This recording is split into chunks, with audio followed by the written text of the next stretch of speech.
पिलामानंको पई टिफिन बनेबा आमे सबु माँ मानंको पई प्रकृतरे भारी कष्ट काम। बहुत कथा चिंता करिबा पई पड़े। खाइबा पई टेस्टी हितिबो, देह पई हेल्दी हितिबो, आ सकाळे बहुत कम समय रे बनि परथबो। एमिति एक टिफिन रेसिपी आज आपण मानक सहित मु शेयर करिवि। बहुत कम समय रे ही परिबो, खाइबा पई बहुत टेस्टी आ देह पई बहुत हेल्दी। रेसिपी पसंद आसले वीडियो को लाइक करंतु, निश्चय गोटे शेयर करंतु।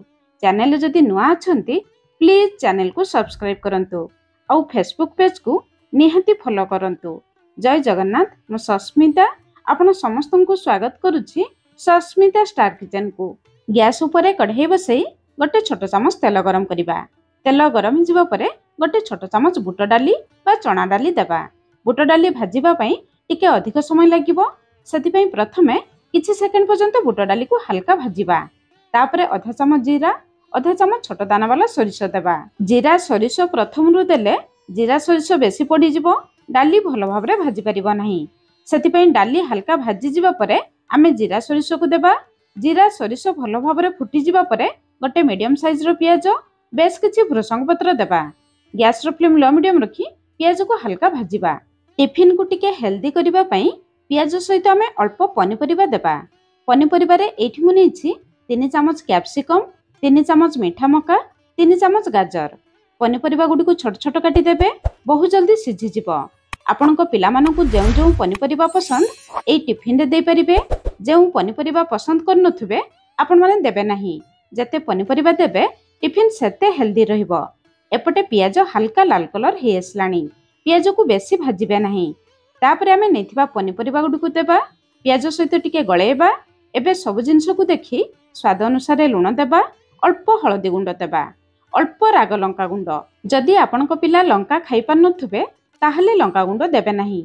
एबे मीडियम फ्लेम रे पनिपरिबार कंचा बासना जीवा पर्यंत केवल 1 रु 2 मिनिट पर्यंत हल्का भाजिबा। पनिपरिबा को बेसी भाजिले पनिपरिबार विटामिन चली जिवो।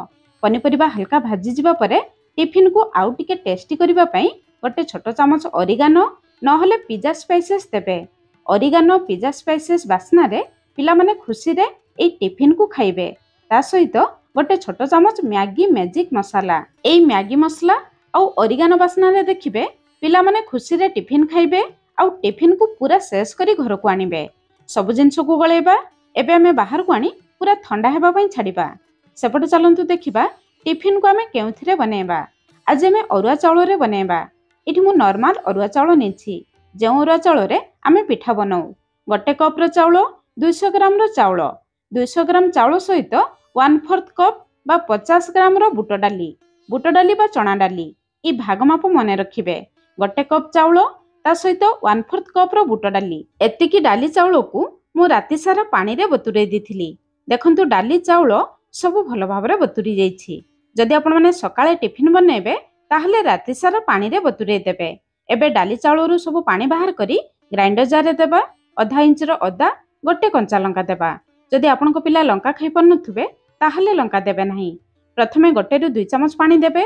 तापरे जदि दरकार पड़िबो आउ 2 चामच पानी देई डाली चाउल को बहलिया करी बाटी आनिबे। एमिति बहलिया करी बाटी आनिबे। प्रथम रु डाली चाउल बटा को बेसी पानी करिवे नाही। तापरे भाजी रखिथिबा सब पनिपरिबा गुडी को देबा। पनिपरिबा गुडी को गळे नेबा। गळे सारिबा परे पिठौ देखंतु एतिकी बहलिया अछि। पिठौ को एतिकी बहलिया रखिबे। बेसी पानी कले टिफिन बनेबा पई असुविधा हेबो। भलो बासना पई बेस किछि धनिया पत्र देबा। जदि थिबो देबे, नथिले स्किप करिवे। सब जिंस गळे सारिबा परे टिके चाखिबे।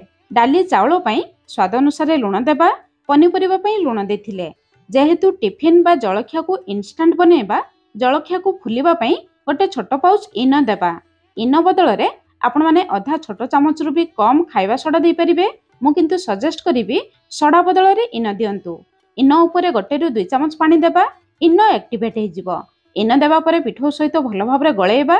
किंतु पिठौ को बेसी समय बाहर रखिबे नाही, नहले जळखिया भलो भाबरे फुलिबो नाही। चलंतु संगे संग टिफिन बा जळखिया बनेबा।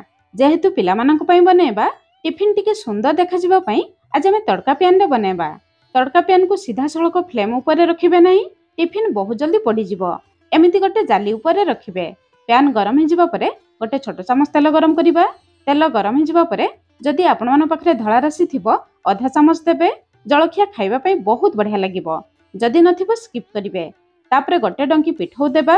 गैस रो फ्लेम पूरा लो रखी 2 मिनिट पर्यंत कवर करिबा। 2 मिनिट परे एठी देखंतु हमर जलखिया बा टिफिन केते सुंदर फुली जाईछि। ऊपरे सुखिला हि जिबा परे अल्प तेल देबा। तेल देबा परे तळपट को उलटाई देबा। तळपटर कलर देखंतु केते सुंदर देखा जाउछि। गैस रो फ्लेम पूरा लो रखी तळपट को समिति 1 ରୁ 2 मिनिट पर्यंत पूरा लाल कलर हैला पर्यंत आमे सेकी नेबा। दुईपट साइड पूरा लाल कलर हे जिबा परे बाहर को बाहर करि आनिबा। देखंतु टिफिन केते सुंदर देखा जाउछि। सेम प्रोसेस रे बळका सब टिफिन को बनेबा। जदि तड़का प्यान थिबो एमिति उपाय रे बनेबे। टिफिन देखिबा पई सुंदर लागिबो। पिला माने खुशी रे खाइबे। जदि तड़का प्यान नथिबो आउ गोटे उपाय रे बनेबा। प्रकृत रे ए जलखिया खाइबा पई जेतिकी स्वादिया लगे देह पई ताठारु आहुरी हेल्दी।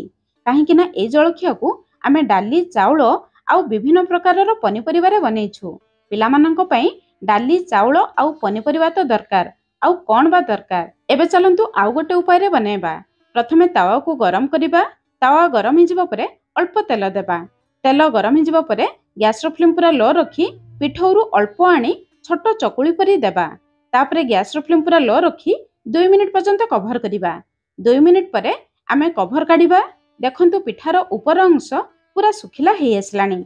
आपण चाहिले ऊपरे अल्प तेल देई परिबे नहले समिति तळपट को उलटाई देबा। तळपट को समिति गैस रो फ्लेम पूरा लो रखी 1 ରୁ 2 मिनिट पर्यंत सेकिबा। दुईपट साइड लाल कलर हे जिबा परे आमे बाहर को बाहर करि आनिबा। एई टिफिन सहित आपणको पिलार प्रिय फल नहले ड्राई नट्स देई परिबे। आपणको पिला माननकु एई टिफिन केमिति लागिला निश्चय कमेंट्स करी जणैबे। आज पई रहिली पुणी देखाबा नया रेसिपी रे। धन्यवाद।